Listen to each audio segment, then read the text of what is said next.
Merci beaucoup. Je souhaite tout d'abord saluer donc la communauté éducative du collège Albert Camus, saluer bien sûr monsieur le principal et à travers lui l'ensemble des enseignants. Et bien sûr, je ne peux pas commencer ce propos sans parler de l'actualité, puisque au moment même où j'étais encore en train de relire les quelques notes sur l'échange que vous allez avoir, j'ai appris que nous avons eu encore aujourd'hui à déplorer l'attaque d'une enseignante par un élève de 14 ans au collège Robert Schumann à Benfeld dans le Bas-Rhin.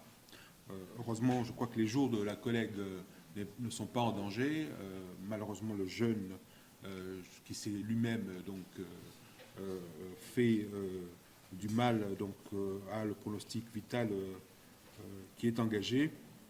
Et bien sûr, comment ne pas faire écho avec le thème de votre colloque concernant la civilisation, civilisée, quel lien avec notre santé mentale. Mes premiers, évidemment, propos seront pour remercier très sincèrement et très chaleureusement Madame la Présidente de l'association, chère Marie-Elisabeth Sansen-Cadernès, Monsieur le, bien sûr aussi, Docteur Jean-Pierre Lebrun, vous remercier donc pour votre engagement, remercier le professeur Bruno Falissard, remercier le philosophe Danny Robert Dufour, qui sera en visio, si j'ai bien compris, et puis Madame Monette Vaquin, qui va aussi travailler avec vous, Gérard Rabinovitch. Voilà, donc vous êtes dans une logique de réflexion sur un thème évidemment qui nous parle quand nous sommes en responsabilité de l'action publique. Pour tout vous dire, c'est un sujet que j'avais déjà eu l'occasion mais à titre personnel, d'une réflexion d'étudiant à l'époque,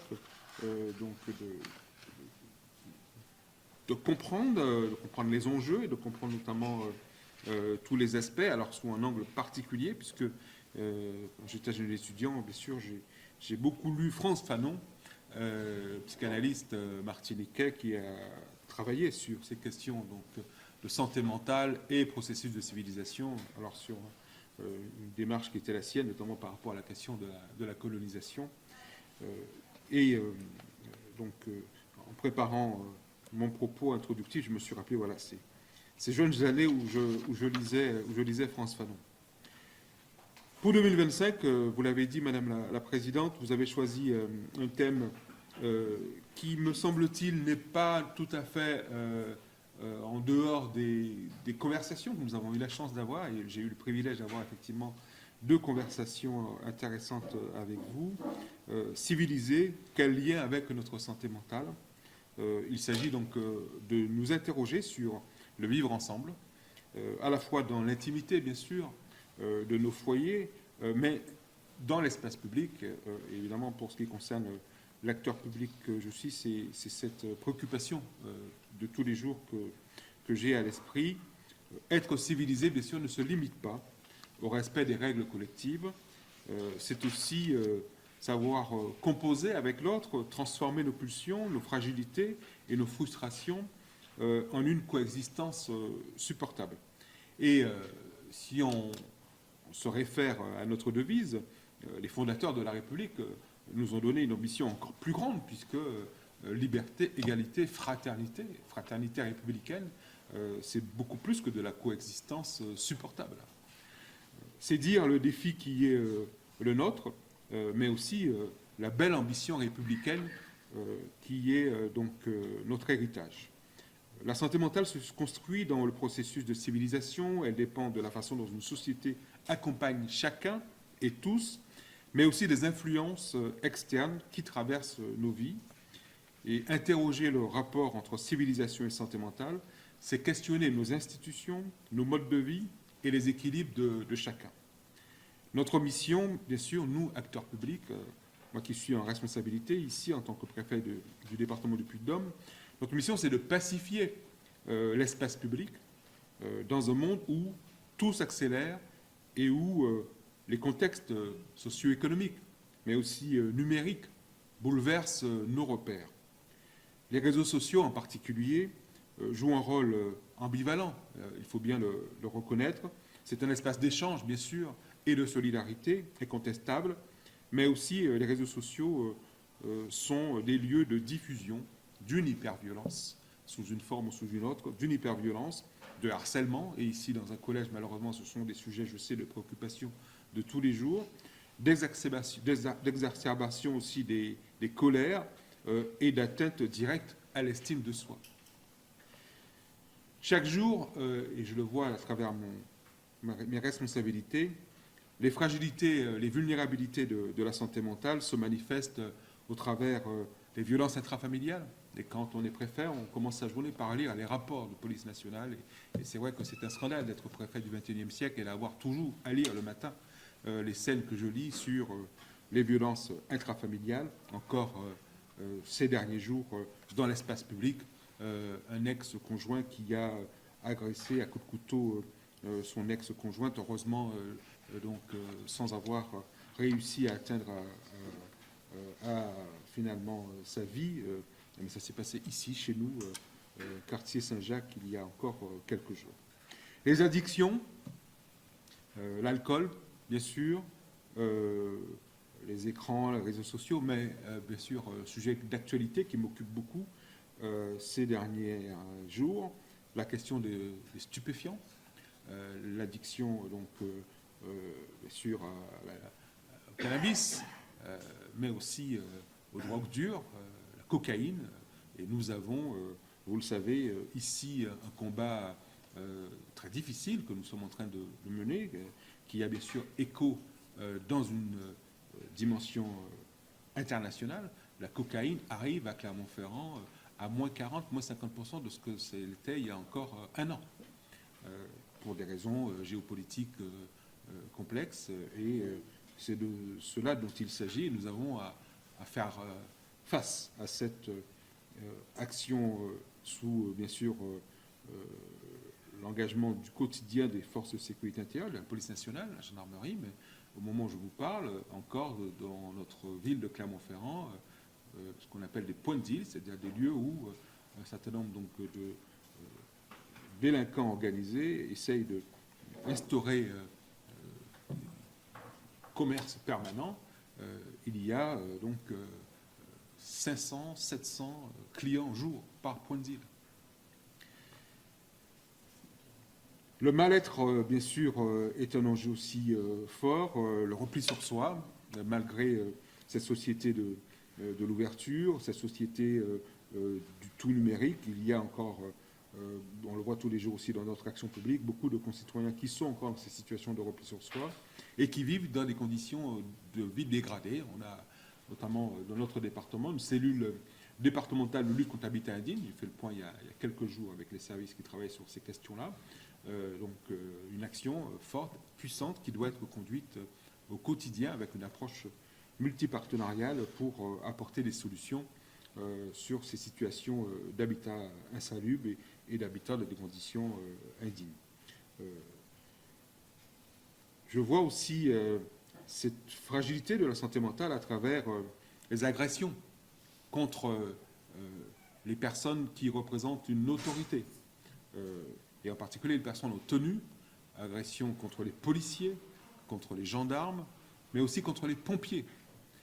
Et nous avions, il y a encore quelques semaines, avec Madame la procureure de la République, une réunion qui a été très difficile, avec les représentants des sapeurs-pompiers, parce qu'évidemment, ils demandent, ils sollicitent un soutien très fort de la part de l'action publique, une réponse immédiate, parce que dans leur métier où ils doivent porter secours, ils se trouvent confrontés à cette violence, à cette hyper-violence de la part d'individus pour lesquels la réponse pénale n'est pas évidente. Pas évidente. Et donc effectivement, quand un pompier un représentant des sapeurs-pompiers qui voit son collègue se faire agresser au couteau par quelqu'un qui crie à Allah Akbar, mais qui se trouve dans un processus d'expertise avant que l'autorité judiciaire puisse engager son action parce que donc les éléments d'information portés à la connaissance du procureur de la République permettent de dire qu'on est face peut-être à quelque chose autour des enjeux donc, de responsabilité et de santé mentale. C'est évidemment, ce sont des moments pas faciles et de la pédagogie. Mais aussi les soignants.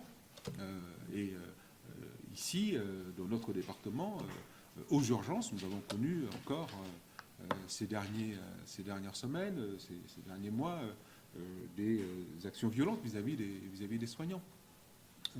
Aux urgences, et bien sûr, violence vis-à-vis des élus.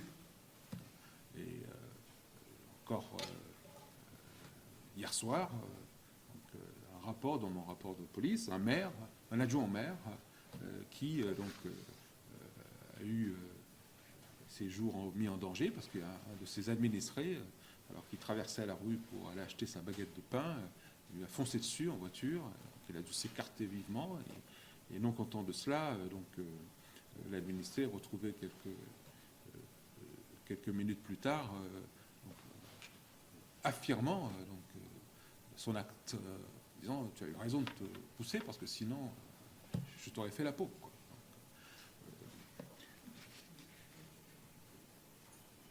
Et nous avons, et vous le voyez bien, bien sûr, la communauté éducative plus que d'autres, cette hyper-violence qui touche des concitoyens de plus en plus jeunes. De plus en plus jeunes. Voilà, donc dans ce processus,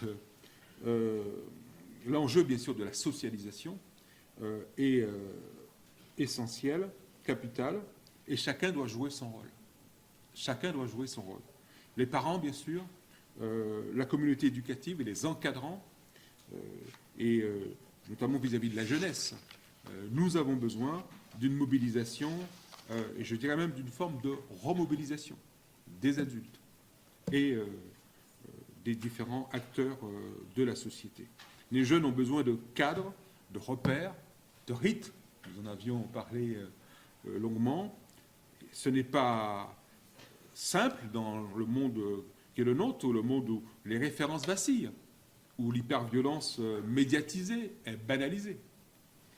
Et cela vient brouiller, bien sûr, les processus d'apprentissage, notamment l'apprentissage de la tolérance et du respect. Mais je veux partager avec vous que, loin de l'impuissance, les acteurs de terrain démontrent chaque jour leur capacité à inventer, à accompagner et à ouvrir des voies de solutions. Et je le dis bien sûr ici avec communauté éducative qui invente tous les jours. Et je le vois à travers mes rencontres, les associations, les acteurs du médico-social, les assistants sociaux, sur les psychologues, les médecins, les psychiatres, les autorités publiques, notamment les élus, les services de l'État. Tous sont dans un état d'esprit de la mobilisation. Il n'y a pas de défaitisme, il n'y a pas d'impuissance par rapport à ceux qui sont engagés dans l'action. Et donc notre rôle, bien sûr, est d'accompagner cette mobilisation, de trouver des voies et moyens de faire en sorte que tout cela puisse se réseauter, qu'on puisse, évidemment, quand il y a une difficulté constatée, ne pas passer sous le boisseau. Et on l'a eu dans ce département, notamment au début de l'année dernière, une vraie difficulté avec le décès tragique d'une jeune fille, 15 ans, qui était prise en charge par un certain nombre de dispositifs, tous mis en échec dans le processus d'accompagnement et de protection de cette jeune fille qui a été exposée à des choses auxquelles elle n'aurait pas dû être exposée à son âge. Bon, voilà. Pris cette problématique à bras-le-corps, et donc nous avons mis en place des solutions pour faire en sorte que les différents partenaires puissent mieux réseauter pour prendre en compte ces cas complexes. Et je crois que, pour ma part, ma conviction, c'est que les solutions existent, donc ce qu'il nous reste encore à parfaire, c'est notre capacité à nous mettre en réseau, et que chacun sorte de son couloir de nage pour créer de la transversalité et faire en sorte qu'il puisse y avoir une culture partagée des différentes politiques publiques et actions. Je pense notamment à la mobilisation citoyenne, à la mobilisation des associations. Et donc c'est la raison pour laquelle, bien sûr, je pense que le thème de vos travaux, le contexte de votre travail, qui est un contexte bien sûr de la réflexion, est important. Vous aider aussi à conduire notre action. Nous ne prenons pas forcément suffisamment le temps de la réflexion quand on est engagé dans l'action publique. Et donc, merci de nous donner ce moment de respiration et merci bien sûr de nous faire part des conclusions de vos travaux de cet après-midi. Et pour tout cela, je voulais vous remercier très sincèrement, remercier les organisateurs de cet événement, encore vous remercier Dr Sanselme Cadernès et Dr Jean-Pierre Lebrun. C'est le 15e colloque qui est organisé, donc longue vie à donc, cette association, longue vie à votre mode de réflexion collective. Et puis,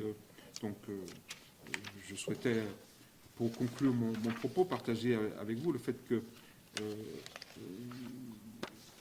comme le disait le Boris Cyrulnik, la santé mentale, ce n'est pas d'être sans fragilité, c'est d'apprendre à transformer ses blessures en force de vie.